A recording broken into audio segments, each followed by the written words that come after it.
Botala ba merveille oyo etonda na site ya Zongo oyo ezwami na province ya Bakongo na reportage ya Jules Boulembi.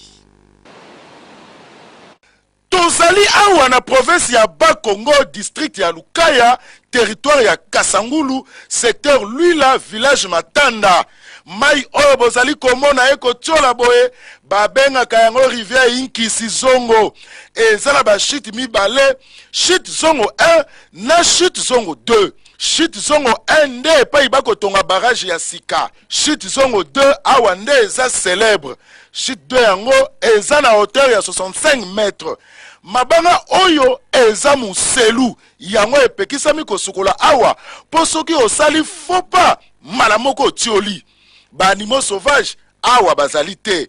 Ba merveille eza neti arc-en-ciel, milinga, ba grotte, pe mai eza tellement na vitesse que soki o dindi awa pardon tosangi yo. Boka lokole ya Pierre Pindi na micro ya Lingala facile. Histoire moko makasi ya munene penza na kati na pays na biso puisque ezali moko ya bashi touristique ya minene kati na pays et kati na monde.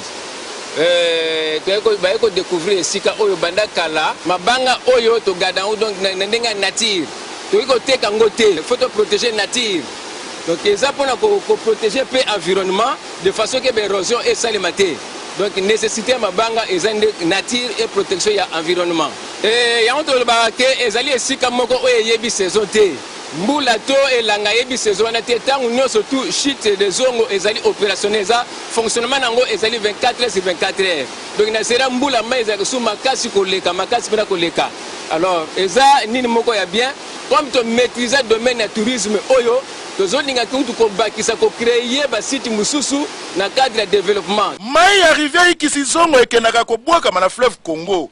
Shit ya Zongo il faut kaka ko beta tour pour eza suka na site touristique. Eokali! Artiste et musicienne chrétienne Kelly Enjoy ayaki lelo ko visiter